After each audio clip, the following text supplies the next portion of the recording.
आज हम बात करने जा रहे हैं अमृत बूटी की।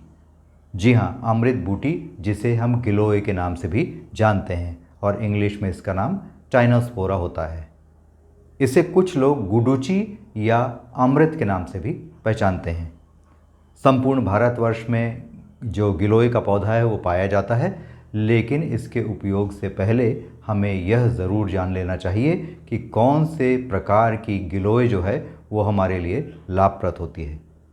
जी हाँ, गिलोय जो होती है उसकी कई स्पीशीज़ होती हैं, कई वैरायटीज़ होती हैं, जिसमें से 3 वैरायटीज़ प्रमुख होती हैं। इसमें पहली वैरायटी जो होती है वो होती है टाइनोस्पोरा क्रिस्पा। क्रिस्पा जो होती है उसकी पहचान ये होती है कि उसके जो तने होता है, उसका जो तना होता है, उसका जो स्टेम होता है, उसमें गांठें बहुत ज़्यादा होती हैं। गिलोय जितने भी प्रकार की हो, सबके पत्ते हार्ट शेप के होते हैं। तो क्रिस्पा को आप ऐसे पहचान सकते हैं कि इसके तने पर गांठें ज़्यादा होती हैं। इसके अलावा दूसरी वैरायटी होती है टाइनोस्पोरा साइनेंसिस। इसमें होता यह है कि इसके पत्ते काफ़ी बड़े होते हैं और कमल के आकार के होते हैं। इससे इसे पहचाना जा सकता है। तीसरे प्रकार की जो गिलोय होती है उसका नाम होता है टाइनोस्पोरा कार्डिफोलिया, क्योंकि इसके पत्ते जो हैं परफेक्ट हार्ट शेप के होते हैं, लेकिन इसके तने पर भी गांठें जो हैं वो बहुत कम होती है। तो जो सबसे अच्छी गिलोय होती है, जिसमें मेडिसिनल प्रॉपर्टीज़ बहुत ज़्यादा होती हैं, वो हमारी पहली गिलोय होती है, जिसे हम टाइनोस्पोरा क्रिस्पा के नाम से जानते हैं और जिसके तनों पर ज़्यादा गठानें होती हैं। आयुर्वेद के अनुसार गिलोय जो है वो वात, पित्त और कफ सभी प्रकार के रोगों में समान रूप से असरकारी होती है। इसका टेस्ट जो है वो कसैला होता है, लेकिन इसकी जो प्रकृति होती है वो लघु और स्निग्ध होती है। इसलिए यह वात, पित्त और कफ तीनों रोगों में हमें फ़ायदा देता है। जिन लोगों में पेट की समस्याएं ज़्यादा होती हैं, डाइजेशन ठीक नहीं होता, लीवर की समस्याएं रहती हैं, एसिडिटी बहुत ज़्यादा होती है या वर्म्स की शिकायत रहती है पेट में, उनके लिए गिलोय का सेवन जो है बहुत लाभदायक होता है।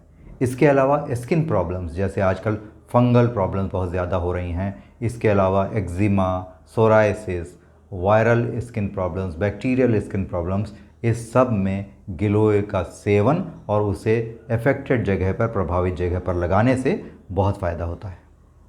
इसके सेवन से हमारे जो ब्लड की इम्प्योरिटीज़ हैं वो भी घटती हैं, जिसके कारण यह हार्मोनल बैलेंस को भी ठीक करती है। आर्थराइटिस हो गया, थायराइड हो गया, हमारा जो लीवर का प्रॉब्लम है, फैटी लीवर, वो हो गया, इस सब को यह ठीक करने का काम करती है।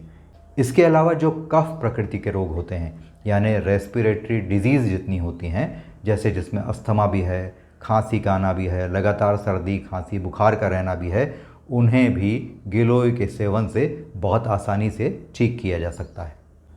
गिलोय सभी तरह के यूरिनरी प्रॉब्लम्स जो होते हैं उस पर भी बहुत अच्छा असर दिखाती है। इसके अलावा डायबिटीज़ के मरीज़ों में शुगर को बेहतर तरीके से कंट्रोल करती है। इसके साथ साथ डायबिटीज़ के जिन मरीज़ों में बार बार गला सूखने की और बार बार यूरिनेशन की प्रॉब्लम होती है, उन्हें भी गिलोय के सेवन से काफ़ी हद तक ठीक किया जा सकता है।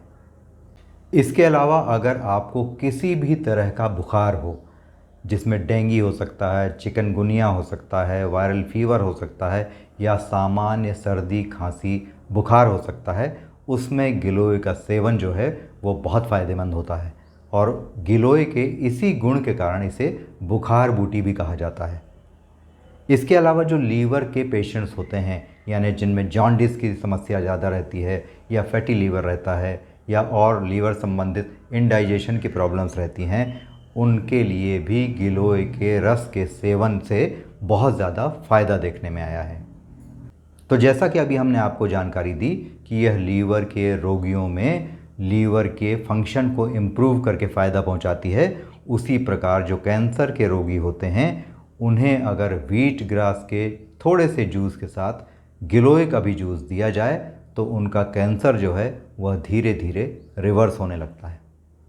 जो आर्थराइटिस के रोगी हैं वे अगर गिलोय के रस को थोड़े से सौंठ के साथ मिलाकर इसका सेवन करते हैं तो इससे उन्हें फ़ायदा होता है और उनके जोड़ों का दर्द और सूजन जो है उसमें कमी आती है।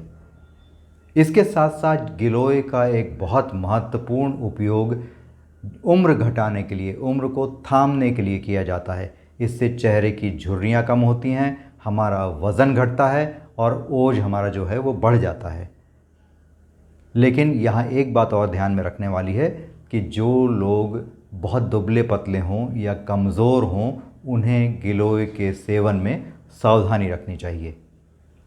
इसके साथ ही जब हम गिलोय का सेवन कर रहे हों तो जो क्रॉनिक डिजीज़ वाले लोग हैं, जिन्हें बहुत लंबे समय से सर्दी, खांसी, बुखार, अस्थमा या ऐसी और कोई भी बीमारी है जो लंबे समय से चली आ रही है, ठीक नहीं हो रही है, तो उस समय गिलोय के सेवन से इम्यूनिटी का सिस्टम जो हमारा है वो काफ़ी बढ़ जाता है, इम्यूनिटी हमारा इम्प्रूव हो जाता है। उसके कारण हमारी क्रॉनिक डिजीज़ेस भी धीरे धीरे गिलोय के सेवन से कम होने लगती हैं।